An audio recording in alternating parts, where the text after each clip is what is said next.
This is a quick review of the Shure SM93 lapel microphone or lavalier microphone. I've got it on right here, and I'm using a Tascam DR40 field recorder to record into it. I've got it connected to the XLR input here. And so I'm going to be doing a wind test and turning on this ceiling fan above me to see how it handles wind noise, and I'll compare it to the Tascam DR40 built-in microphone and also the microphone on the Sony FS700 camera. Right now my Tascam DR40 is set to level 60. The input level is at 60. I'm going to bump it up now, so that's level 70. And try bumping it up a little further, and that's at level 80. And I don't see a whole lot of peaking. It's not really peaking at level 80, so that seems okay. Let's compare it to the built-in microphone of the Tascam DR40. Okay, so this is the built-in microphone to the Tascam DR40 that I'm recording with now. And it sounds pretty good. It doesn't handle wind noise very well, as we'll see in a moment. What you're hearing now is the Sony ECM XM1 shotgun microphone that's built into the camera. The camera's about 8 to 10 feet away from me, so not too far away. It's a small room. What you're hearing now is the Sony ECM XM1 shotgun microphone that's built into the camera. The camera's about 8 to 10 feet away from me, so not too far away. It's a small room. Now switch back to the Shure SM93 lapel or lavalier microphone. I'm going to turn on the ceiling fan.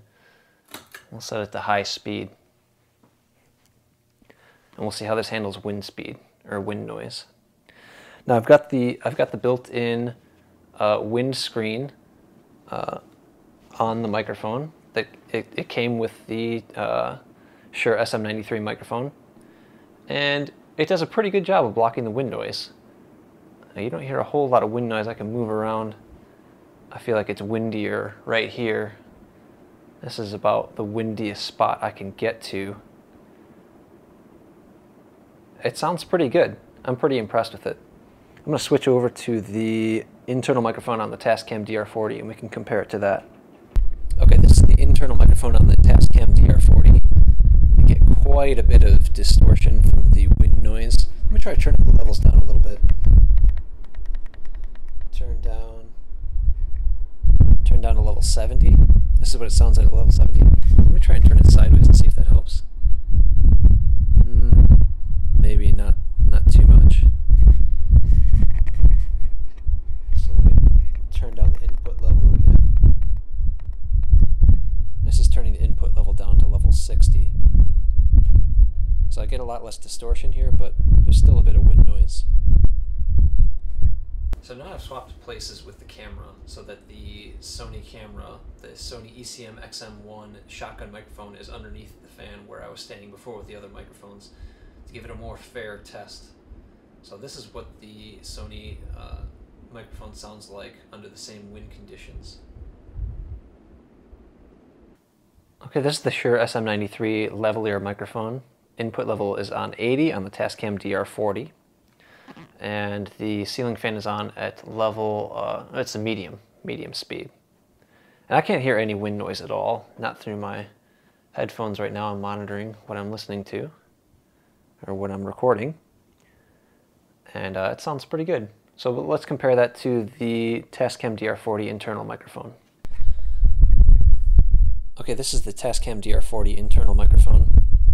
The ceiling fan is on at medium speed. Oh, my level's up at 80. Let me bump it back down. This is level 70. Still got some peaking going on. So this is the Tascam DR40 internal microphone down to input level 60.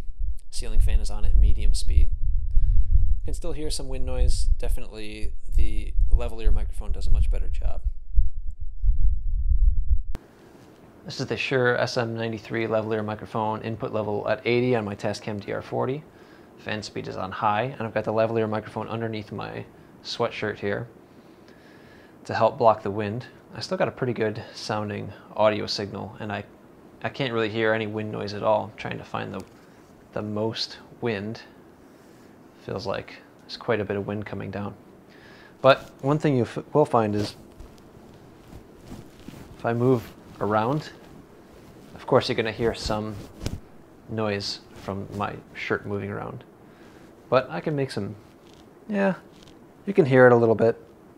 You can hear noise when I move around and my shirt moves against the microphone. So that's the downside of putting it underneath a shirt, but it does a pretty good job blocking the wind.